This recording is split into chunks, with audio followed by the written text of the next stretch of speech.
Well, thank you everyone for joining us for the latest in the Millennial Insight series online. My name is Mark Catchlove and I lead the Millennial Global Insight Group. I'm responsible for sharing Millennial's insights, but we always love to hear from other speakers. In case you don't know, Millennial is a family of brands and you can see them all in front of you. And all these brands design and manufacture products for places where people live, where they get healed, where they learn, and where they work. And I'm really pleased today that we're going to be focusing on work. And to cover that subject is Gary Cookson from Epic HR.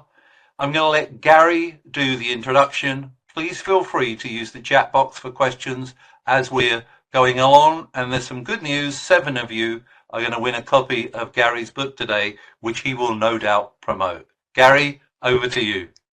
You try and stop me. Thank you, Mark.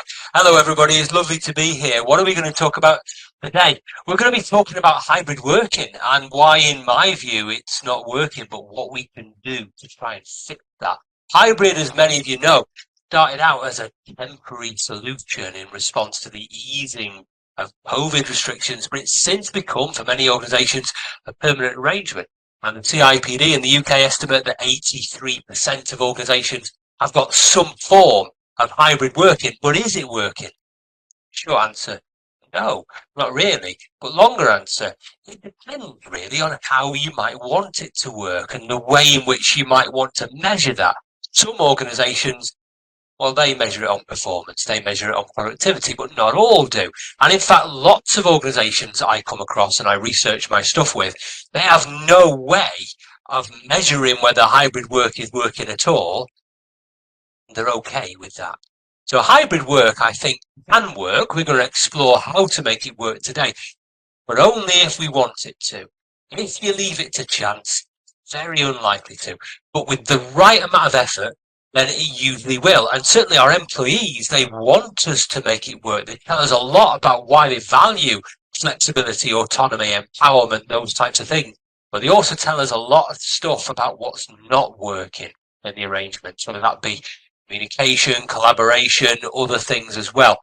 And one of the problems we find is that there's lots of leaders, and you'll have seen some of these in the media, that want to bring their employees back on site for a portion of, or perhaps all their working time, but for reasons that even they themselves are struggling to really evidence and articulate properly. And if you mandate a portion of working time to be spent on site, well, it might sound sensible, might sound reasonable, but what it does do is apply a one-size-fits-all approach to hybrid work, which could ride roughshod over individual preferences and the nature of the work that needs to be done as well. So what we're going to do today is explore what's behind some of those decisions and what we can do to unpick them and make hybrid working work better. And I'll introduce myself in a bit more detail now, and then we'll get into the main content. If you've not met me before, I know some of you have, but if you want to stalk me on social media, you'll see these kinds of things going on in my life. What can you deduce from this? I'm a father of 4, I'm a husband of 1, and I get a tiny bit of spare time. In that spare time, I run my own business, and I work with individuals, organisations all over the world, helping them to make work better. My background is in HR, L&D. I've got a quarter of a century's experience at director level in the public, private and voluntary sector all around the UK. But now my work theoretically takes me all over the world. And I say theoretically because it doesn't really. The people who I work with, they're all over the world, much like you are today, in some really lovely places. And I'm usually stood here in a bedroom in my own house on a Teams call with them, which, if I'm honest, when I was growing up, imagining what running a global business might be like wasn't what I had in mind. But it's the nature of the world of work that we live in, and I've done a lot of research, thinking, writing about the world of work, and I'll share with you some of the research from the middle of the 3 books that you see here today, and also where my thoughts have been going since that was published a few months ago. So why are we still talking about hybrid working? Well, isn't it so very 2022? No, not really. It's not going away. The ONS in the UK did a survey in November last year, and they said that 28% of UK working age adults have a hybrid working arrangement in place, and a further 13% work solely from home. Those of you good at mental maths, that's 41% of the UK working age population. It's quite similar in other countries too. And that's stayed roughly static since January of 2021. So hybrid and remote working not going away despite headlines to the contrary. The International Workplace Group did a survey of recruiters last year, and they reported that 75% of recruiters reported candidates rejecting job offers that don't include an element of hybrid working, and that a similar percentage report that businesses that fail to provide hybrid working are becoming much less competitive in the job market. So we need to do it. It's in the news a lot. You'll have seen headlines like these ones. I put these slides together about 9-10 days ago, and all these headlines come from the last 9-10 months. But if I'd done just a slide from the last 9-10 days, I could have filled it with completely different headlines. What picture does this present? Well, if you believe all this, and spoiler alert, you shouldn't, then you'd think that hybrid working is going away. That there's a general trend to get people back into the office. Now, sometimes that's full-time, sometimes that's mandating a fixed portion of the week. But it doesn't matter how many days per week you tell people to go on site. The point is you're still telling them to do it. And they'll have the same emotional reaction if you tell them to go on site for one day as if you had told them to go on site for all 5 days in the working week. The point is you're telling them. It's the mandating that matters, not the number. We'll talk about numbers a bit later on. But it's very controversial stuff like this. What you don't see, though, is far more companies going the other way. Far more companies making hybrid work. Why don't you see headlines like that? Because it isn't sexy. You don't see company-made remote work really good. Nobody's going to click on that.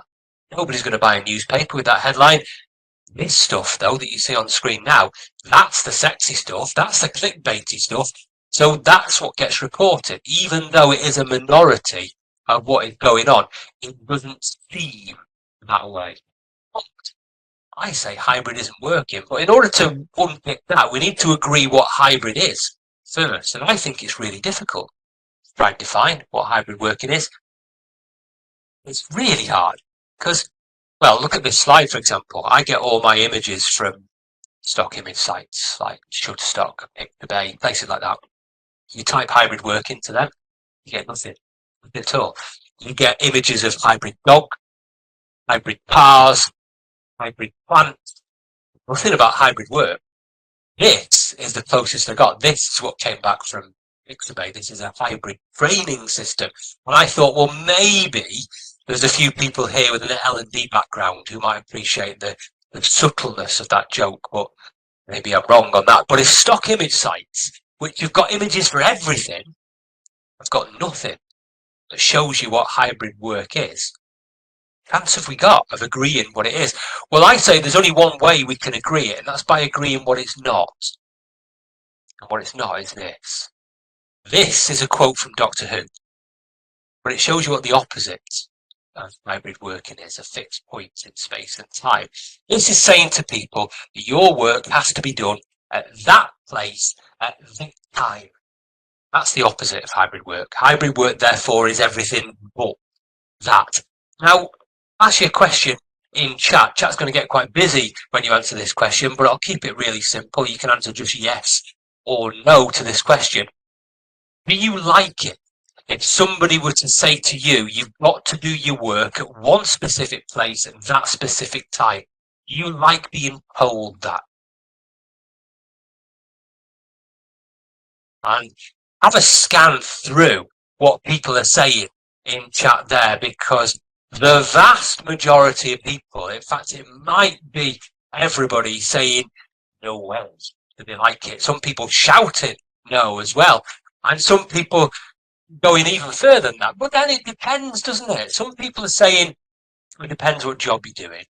Yeah, so context matters. We have to be led by the task. That's a phrase I'll repeat today. Also, maybe it depends who's asking as well and how they're asking. So there's a lot of context there on that. But the majority of people don't like being told where and when to work. But unfortunately, with most hybrid approaches, even if you come up with something that seems reasonable, like 3 days there, 2 days there, or a variation of that, that's exactly what you're doing. You're telling people where and when they should work. You're removing from them the flexibility that they may well have got used to. But the problem is that you can't really apply that one-size-fits-all approach to hybrid working. You can't do that at all. There isn't a one-size-fits-all approach to hybrid. You can't compare apples to apples because what I think hybrid working is different than what you think hybrid working is. That means we've got to think about work differently. That means that work isn't just defined by where you work, but by when you work and by what work is being done and the individual circumstances too. It's a bigger picture than just where you are in the week. There's more to it than that. But this means that hybrid work isn't, has never been, and will never be the same for everybody. Not amongst the 246 of us here, not in your organisation, and probably not even with people who do the exact same job as you. But actually, that's no different than it's ever been. I went back onto Pixabay and I said, right, okay, Pixabay, you've no images of hybrid work, fine. Give me images of work. This is what came up. Loads of images of work, but are any two of them the same? Not. Because work's never been the same for anybody else. There's never been uniformity in what work is. There's never been a one-size-fits-all approach to work because the job is different, the task is different, and more importantly, you are different. Illustrations, are you different? You've all got a smartphone now, for example. But even if we said to you, you've all got the same make and model of smartphone and the same on that smartphone, you'd still find a way to personalize things. You'd put them in folders and on different screens and in different windows, and you'd use the apps in different ways. You personalize stuff despite efforts by your organization to standardize what you do. You may all have an email program at work, Microsoft Outlook or Gmail. That's the default way of communicating in many organizations. There's your standardization. But personalization comes with how you do it. Nobody tells you where or when you have to send a reply to an email. Some people write one-word answers. Some people write whole essays. Some people just respond with an emoji or a GIF. There's no way that we can standardize everything at work because individuals, human beings, they find ways to personalize it. So why do we think that we have to do that with hybrid working when we've never done that with any aspect of work in the past? The way you think is different, the way you act is different. So saying to people you've got to work there for part of your week and there for the rest of it, that's applying a rule that people just aren't used to. And most grown adults don't like it. You spend most of your formative early years being told what to do by your parents, by your school teachers, by other adults around you, and then in your first job by your very first manager. And by the time you reach adulthood, you've had enough of that. You don't want that anymore. But then we go into a place of work where we are trying to personalize stuff, but what you want is to be treated differently than anybody else. To have some respect for your own circumstances, for your own needs and wants and requirements, and sometimes not being given that. So are we doing that with our global employee base at the moment? No, we are not. Look at these stats. These are frightening stats. These are done by Gallup every year. And you can filter for region as well, but these are global stats. Actually, before we look at the percentages, look at the labels. Emotionally detached, downright miserable. Those are not labels that we should use to talk about work. Those are labels that I use to talk about my first marriage. But look at the percentages. 23% engaged. We're doing something wrong collectively if that is the result. And you can filter for region. So I'm based in the UK, some of the rest of you are here. If you filter for the region the UK is in, that figure actually drops from 23% to 13%. And actually, that's not changed for the last 2 years. Not changed. It's not getting better, the world of work.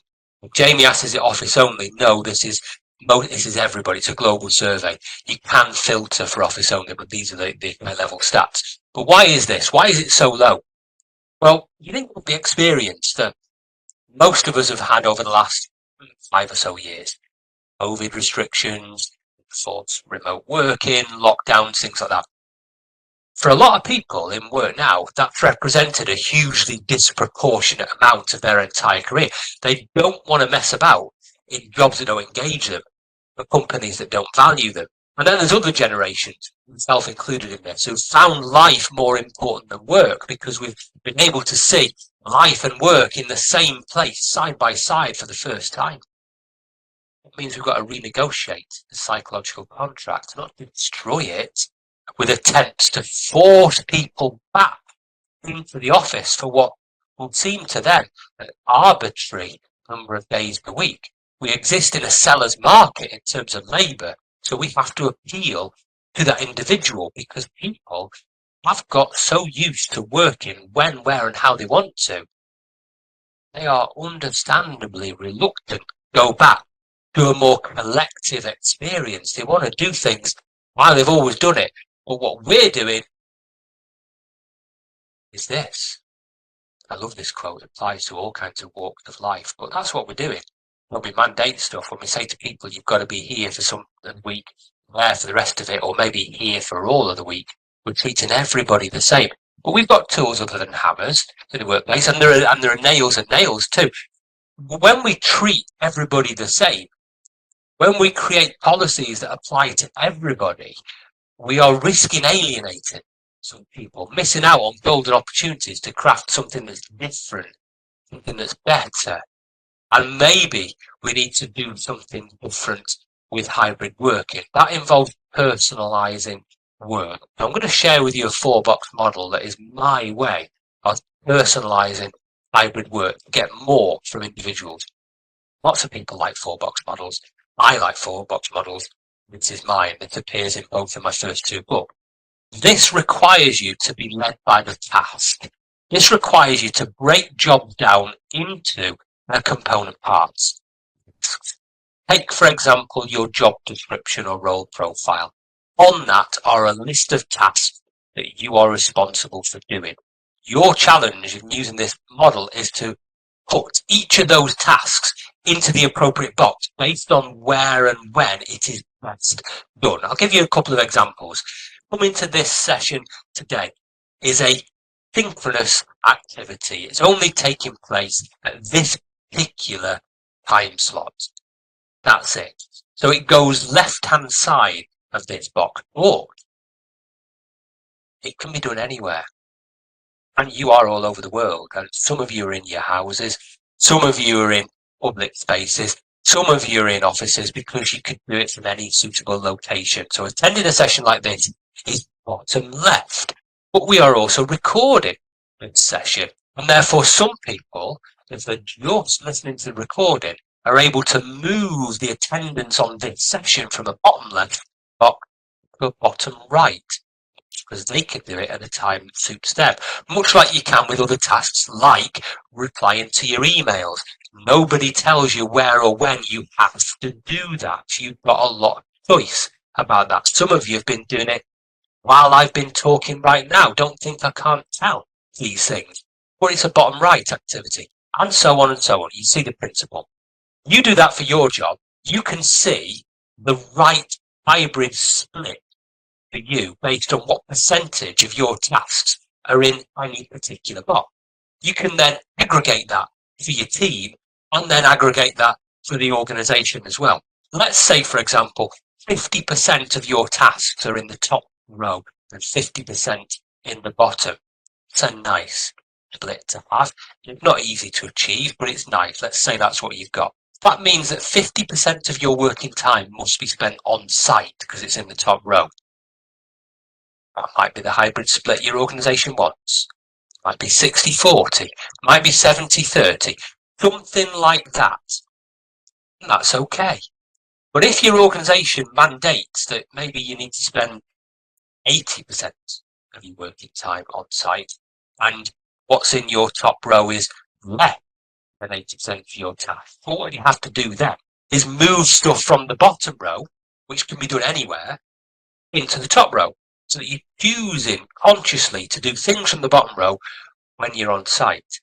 What's not as easy to do, though, is move stuff down or move it left to right.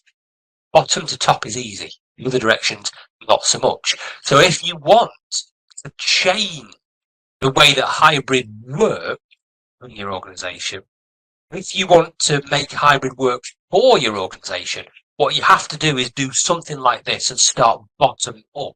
Build it from the ground upward, not the top down. And you can do this for whole teams. And if you did want to move things from box to box, you have to redesign the task by asking questions like these ones, for example, like these ones. There's more questions than this, by the way. It's not an exhaustive list. I ran out of space on the slide, if I'm honest with you. But you can see where I'm going with these questions. And these enable you to potentially move a task that is fixed in one of those 4 boxes to another box, and therefore to get closer to a hybrid working arrangement that matches the cadence, the rhythm of your team's work, the organisational needs, and the individual circumstances that everybody wants to get met. So doing it bottom up is the best way of doing it. And in order to do that, you have to ask questions about individual circumstances, because everybody's experience of remote and hybrid working is different. I might do the same job as you, and when we're on site, we're doing it in the same environment. But for the remote part of my week, I'm doing it in an environment that is different to yours. You don't live with me. You don't know what's going on outside that door. Only I do. Therefore, we have a different employee experience. And over time, anybody who's got any element of remote working through trial and error has crafted the right environment that suits them for the tasks that they have to do when they're in that environment. But there's different equipment, there's different distractions, there's different impacts on the people around me. And it's something that affects your perception of work, because you're doing your work in a different place, not just co-located with everybody else. It changes your values, and we've got to reflect that back in the organisational policies and values and principles. We shouldn't ignore the experiences that people have had when they've been hybrid working, because it matters quite a lot. And we're used to doing this, by the way, in our personal life, but not so much in work. Personalisation in life as consumers is everywhere. Use sites like Amazon, Facebook, places like that, YouTube as well.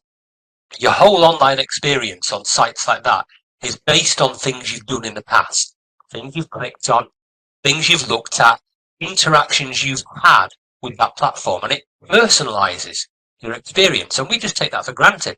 It gets worse, because sometimes I can be sat talking to my wife on the couch at night, maybe talking about where we're going on holiday this year, and then half an hour later I'll fire up Facebook and there is an advert for the very place that we've been talking about verbally. It's like witchcraft, but clearly the technology is there to do that. And that means that technology is there in the workplace too. It's just that we don't go looking for the data that's there. We don't know how to use it, and it's in disparate systems.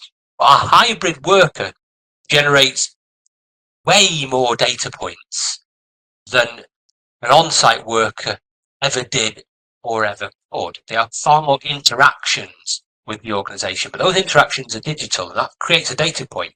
Managers need to be upskilled to be able to know what to look for. But if they could join the dots up manually, so the systems can do it for you, you can then personalise the employee experience, check what people need, check how they're behaving, check how they're working, check what their pain points are, and deliver to them the right support in a way that works for them, and not something that's a generic one-size-fits-all approach. So that would enable us to personalise work, but we're not doing that at the moment. There's lots of organisations, this is what they're doing. They're mandating that people come back to the office. Well, what happens then? The image you see there is deliberately chosen to show you the types of people who are more easily able to comply with the request. And you can read into that what you will. Now then, what happens when you mandate? Not good things. The International Workplace Group did their survey of recruiters, and 67% of recruiters have seen a rise in candidates searching for new roles following a return to office mandate. They also surveyed 1,000 white-collar workers who commute every day and found that almost half of them were searching for a new job that didn't require them to commute every day, and that 21% of people who have to go into the office every day suffer daily burnout because of that. Daily burnout. The Social Science Research Network in November last year tracked 3 million tech and finance workers' employment histories on LinkedIn, and they found that firms that enforce a return to the office experience abnormally high turnover and really struggle to hire the right people. And the turnover spiked amongst certain demographic groups: women, older workers, and those with advanced or specialist skills, managers often. So what happens when you get people, when you tell people you must come back? You get grumpy people. I went to look for images of grumpy people in the workplace for this slide. Can't find them. You get loads of pictures of happy people in the workplace, none of grumpy. So I had to produce this with ChatGPT. Anyway, the ONS, Office for National Statistics in the UK, they tried to work out what people got from hybrid working, what people achieved from working remotely. And they worked out that the average remote worker or a hybrid worker saves, on average, 56 minutes a day working at home. And that's mostly through not having to commute. They then said, okay, what do you spend these 56 minutes on? Which is interesting data in itself. And they worked out that people spend 24 minutes a day on sleep and rest. They spend 15 minutes a day on exercise, sports, and well-being. And then they stopped. That accounts for 39 of those 56 minutes. There's another 17 minutes unaccounted for. And I can't get my head around this. If you're not exercising and you're not sleeping or resting, what are you doing? You can give me your answers to that. I haven't figured it out. Anyway, they also worked out that workers over the age of 30 much more likely to want hybrid working, because statistically, when you reach that age, you're much more likely to be a parent, you're much more likely to be in a managerial role or doing a job that requires you to do it through the screen, which is a game changer for stuff. So it's the perfect storm of things. People want hybrid working for different things as well. So why are so many firms bringing organisations to the office? This research comes from Nick Bloom's team at Stanford University, and there's a lot of interesting connotations being suggested here about what's masking or what's being masked by this. Often it's a need to downsize. We see that a lot in the US federal government at the moment with their RTO mandates, because you could just fire people. You could go through a layoff process, a redundancy process, but far better to get people to quit because they don't want to come to the office. And so usually it's masking a need to downsize, and sometimes they're open about that, and other times they're not. The other interesting connection is about CEO demographics. If you look at the demographic connection between all of the CEOs who are going public with an RTO mandate, something that connects them all. They are often more white, more male, older, and a hell of a lot richer than probably the 251 of us here and certainly than their average employee.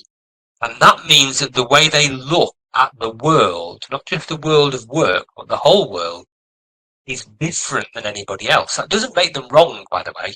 It just means that they can only see certain things and they may not see the full picture. But unfortunately, their views are then holding sway. They're imposing their worldviews on other people. And we get a lot of problems because what do people want? Well, they want these things. There's a research done in January this year by New Possible. Look at the top two. What people want. They're looking for jobs at the moment. Look at the bottom two.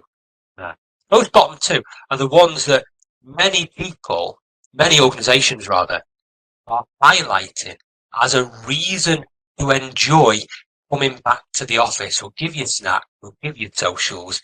Isn't it all going to be great? It's not what people want, because the office is not the problem. Getting to the office is the problem.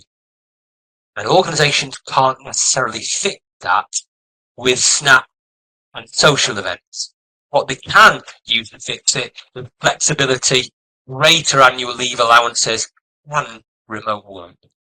Those are the things that people want, because the problem is the commute, not the office. And people do want to, and I would say need to come into the office for part of their week. And I will say part, and I won't define what part means, because it's very contextual, very subjective. But this research was done by Envoy of 1,000 US employers. Lots of people want to come back to the office, but they want to do certain things when they're there. They don't want the experience to be left to chance. They don't want to be the only person from their team there when they get there. They don't want to be spending all day on Teams or Zoom calls, which they could do just as easily and more comfortably from their home location. They want it to be a meaningful experience that connects them to other people. There's a quote later on that I'll return to from Muhammad Ali, which goes something like this: don't count the days, make the days count. And that is important to remember. If you are mandating that people need to come on site, it's not about how many days they spend there, it's about what they do when they're there. In my research, one very well crafted, very well executed day on site per quarter can achieve more than 4 mandated left to chance days per week. Don't count the days, make the days count. Because people need relationship. People need relationships from work and from life as well. That's what matters, not where these relationships are. The analogy I'll give you is, think about your close friends and your family as well. You don't live with all those people. You don't see them every day, not all of them anyway. Most of your close friends you only see now and again from time to time. And when you do, it's a pre-planned occasion. You don't just turn up at the pub on a Saturday evening and hope your friends are there. You've planned it in advance. You've negotiated the date. You've negotiated the venue. You know why you're going. You don't just turn up at the airport with your suitcase packed and hope that your family have made the same decision. You tell them in advance. You plan it. You do that kind of stuff in advance. And because you do that in advance, you have a great time because everybody knows the purpose. Everybody's found a way to build the relationship in advance of the on-site experience and find ways as well to keep that relationship going in between those on-site experiences as well. So it's about proximity. But here I'm going to say that proximity is not a geographical concept. Proximity is an emotional concept. And what matters at work is the emotional proximity that you have to your teammates and other people in the organisation. And some of that can come from well-crafted on-site experiences, but not if you leave it to chance. And some of that can come from very well-crafted digital communities and ways of keeping in touch digitally as well, but not if you leave that to chance. There are people in your social circle who live the other side of the world who you've not seen for years. You might not see them again for years. you still know what's going on in their life and them in yours as well, because you find ways to keep that relationship going on WhatsApp group chats, on Facebook and other social media. You find ways to do it because it matters to you, because you share stuff with those people, like, dislike, hobbies, interests, work tasks, perhaps. You find ways of doing it. And that's what managers, that's what organizations have to build, is relationships, not necessarily just come to the office and hope it will happen, because that's not how it works. But does the office really make a difference? There's and that image, by the way, is Lincoln Cathedral in the UK. It's one of my favourite cathedrals. But it's an interesting analogy here to think about religion and places of worship, because does the church, does the building signify the religion? No. Is the church or the building the only place that you can worship? No. If you don't go to that building, are you any less of a believer or a follower? No. Because faith isn't embodied in the building. Faith is in your heart. And that's what we have to think about in terms of organisational culture. Physical location can embody culture if it's well designed.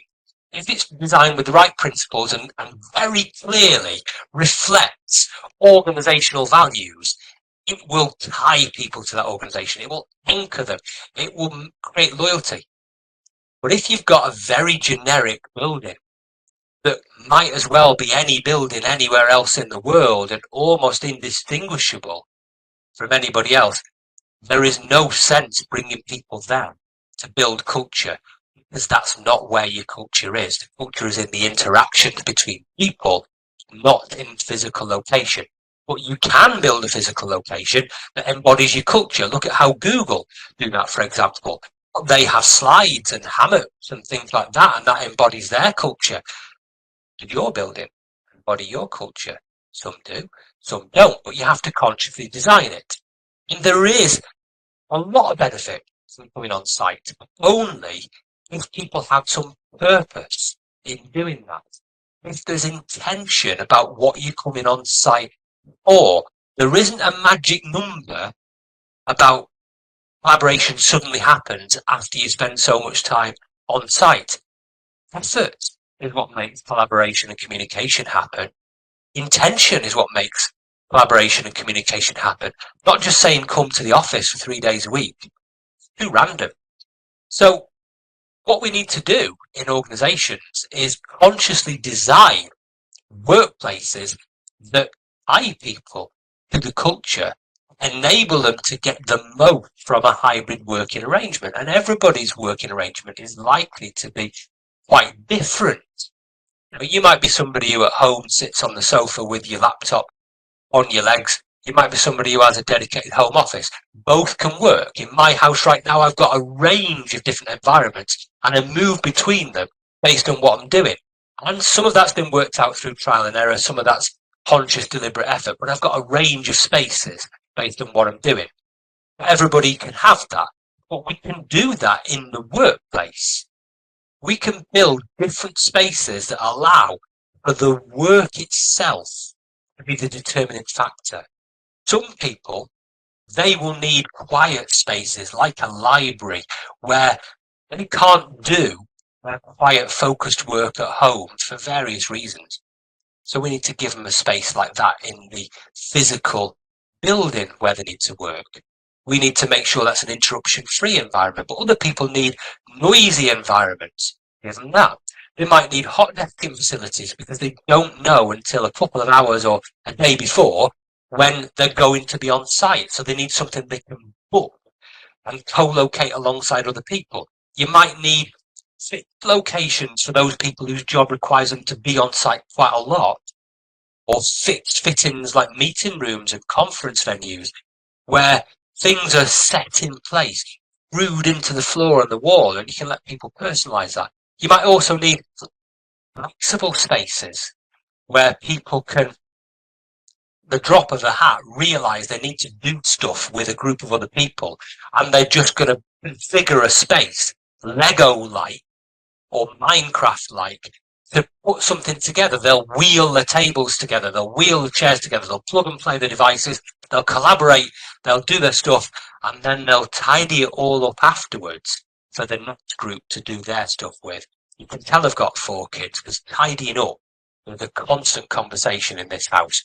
You also need spaces like hot desking stuff, or touchdown spaces rather, where people can just put the stuff down for half an hour to an hour because they're in between 2 things.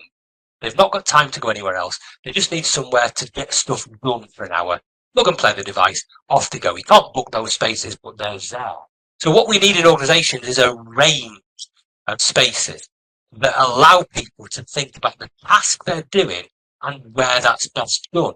And when we're being task-led, we'll go back to my 4-box model, but I've added to this here with the stuff in red. Because each of the tasks you do in any of the boxes require you to have a different space for it.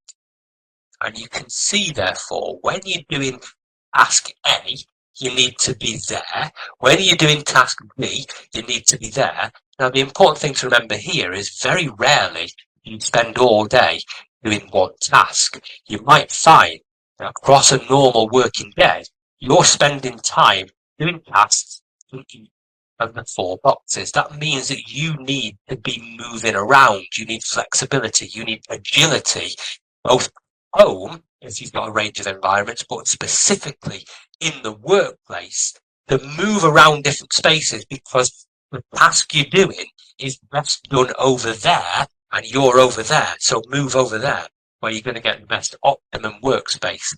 And that will bring you into contact with other people in the organisation doing exactly the same thing. Where you will have your water cooler moment, your random, supposedly random conversations with people in other teams. There you will explore organisational culture in more depth, because teams then are not siloed, individuals are not siloed. And one of the big criticisms of remote and hybrid working is that it destroys culture. And I don't think it does. I think what hybrid working does is it shows you your culture. I'm reminded of a quote by Chris Hurd, which he put on LinkedIn last year. He's often very clickbaity, Chris Hurd, on LinkedIn.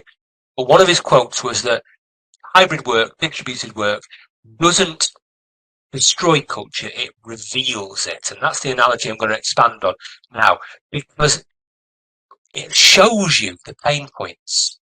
It hasn't caused them. It shows you where the cultural issues are. It hasn't caused them. Like in front of me right now, I've got a window. Outside my window, I've got my garden. And the grass is growing really well, but there's already weeds starting to appear. Hybrid working is the window through which I see the organisation, through which I can see what's going on and where I need to take action. And if I stay inside, then that garden's going to get overgrown in time. I've got 2 choices. That's one. I can go out into the garden, I can fit stuff, I can get my gloves on, I can do some weeding and get the garden how I want it to be. Or close the curtains and pretend it's not happening. Say to everybody, get yourselves inside. We're not going outside anymore. Don't like the look of it. And all that does really is move the problem somewhere else. It doesn't solve the problem, just moves it somewhere else. So hybrid working offers you a unique opportunity to see your culture through a different lens, to see things differently, and therefore to do things differently in your organisation. And one of the things we need to do, and we're moving towards the end of what I'm going to cover today, is make sure that if we want people to come on site, and lots of us should want our people to come on site because there are benefits of doing so, that we don't leave it to chance. So there's the Muhammad Ali quote that I gave you before, and I want to return to it now. It is not about how many days people spend on site. It is all about what they do when they are there. And that requires a task-led approach with an appropriate environment around it, both at home and in the physical workplace. Otherwise, hybrid working will not work and can never work. So my questions for you to take away from today, my key questions from this, if you think you've done hybrid by simply saying you can work some days here, some days there, you're wrong. That's not the end of it, that's your start point, and you shouldn't stop there. Hybrid, though, means different things to different people, even if they do the same job. But if you mandate where and when work should be done, it has a significantly detrimental impact on certain demographics.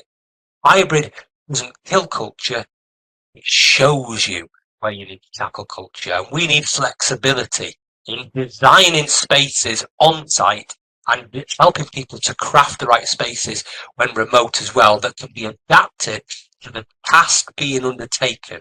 And we need to encourage our workers to be agile enough to move around different spaces and therefore pollinate that culture and sustain that culture. So those are questions that I think should help you to think about how you may want to make hybrid working work better in your organisation. And we can move now into a more general Q&A. And of course, I'm going to leave images of a book on screen because one day I've got to retire, so they may as well, you may as well contribute some money towards that by buying a book. But I can deal with lots of questions. I know it's been really busy in chat, and Mark's going to help me through the questions, and do add some more as well.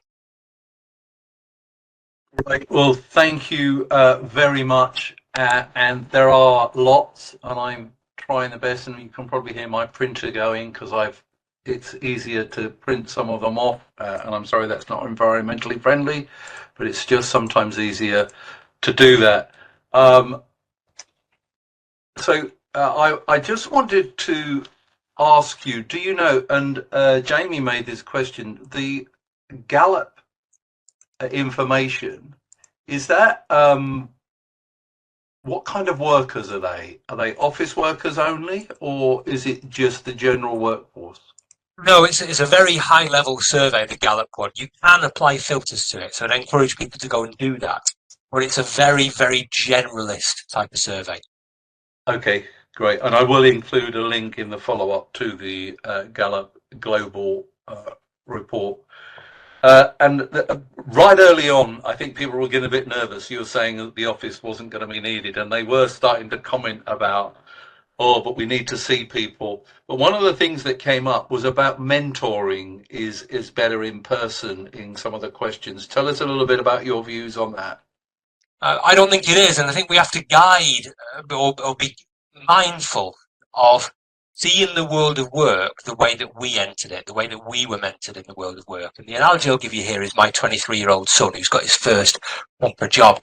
Now, he's grown up with a smartphone attached to his hand. He's grown up creating digital communities on social media. He's grown up having remote and home schooling for most of his compulsory education in final years. He's grown up planning whole military campaigns on Call of Duty with people who he's never seen and working out the logistics of that. He's grown up managing whole football seasons worth of things on FIFA and Football Manager and talking to people about that. He's grown up in a virtual world. He is used to having things delivered to the house instantly, and he views work as one of those things. He views learning as one of those things. And he's gone into a job which requires him to be 5 days on site. And he's told to learn by watching somebody in person. And he's never done that in his entire life. I did. You probably did, Mark, but he's not. And generations entering the workplace have had a very different educational experience in terms of what learning is than we have. Mentoring can be done remotely. Mentoring can be done face to face. A nice way of doing it is to do both of those things. It's not the only way of learning. It's a very, very good way of learning. But organizations who say you just can't learn unless you're face to face are blinkered because they're thinking about it the way that they entered the workplace, possibly decades ago when that was definitely the case. What matters is the quality of the conversation, not the location of the conversation.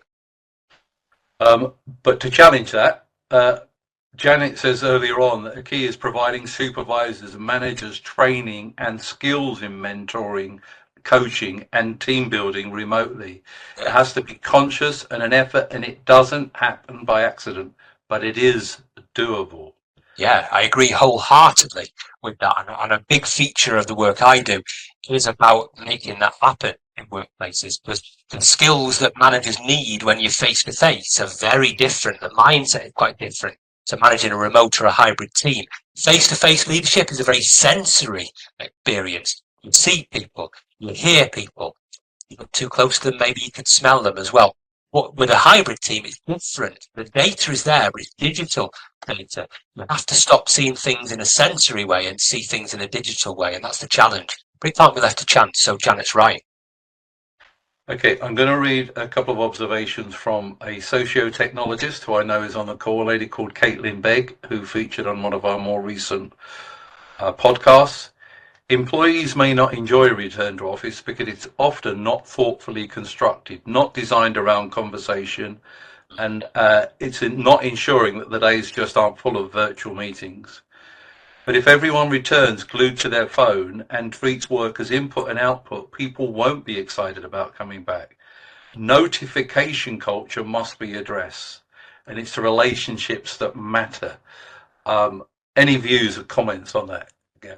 Again, agree wholeheartedly with that, and I think that was probably made prior to me making the same point a little bit later on about relationships. You don't want people coming back on site if all they do is do their work through a screen.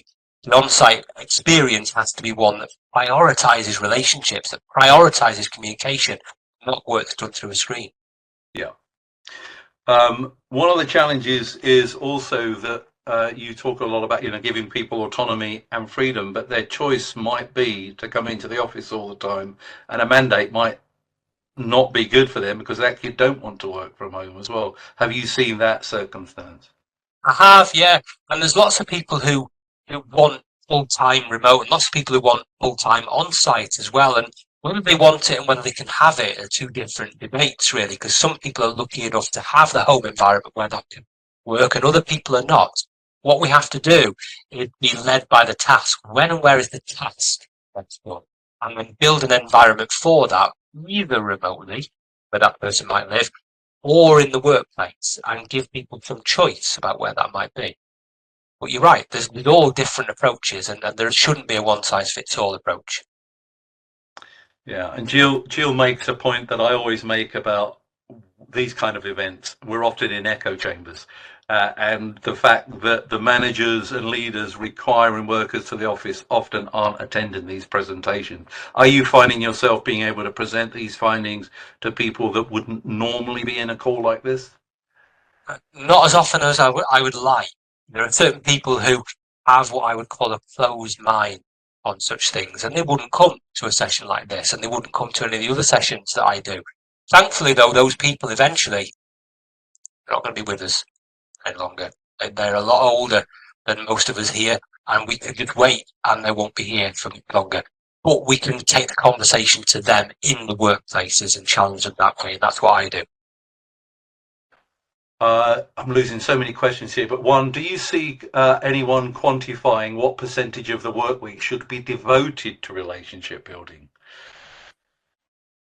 No, what people do try to quantify is how much time needs to be spent on site, but that's putting the cart before the horse. That's thinking about the location is more important than what you do when you get there. Relationship building is a very intangible thing. And if we do want the on-site experience to focus on relationships, we need to think about how does that happen? What are the methods? What are the media? What are the platforms? What are the events that will create those relationships?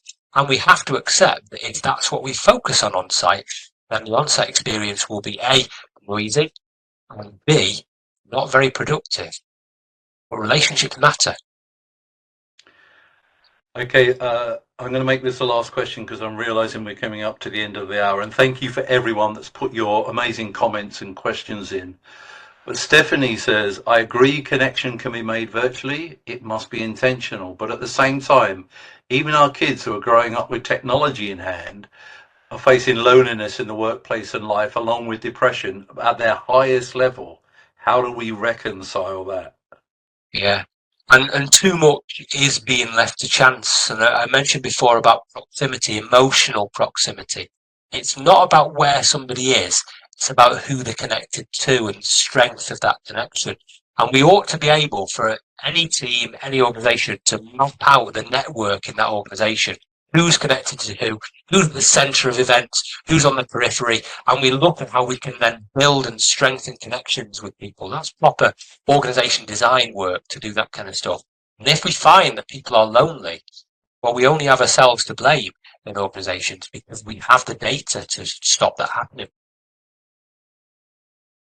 Gary, thank you very much for an amazing talk. I really appreciate your time. Thank you. Thank you.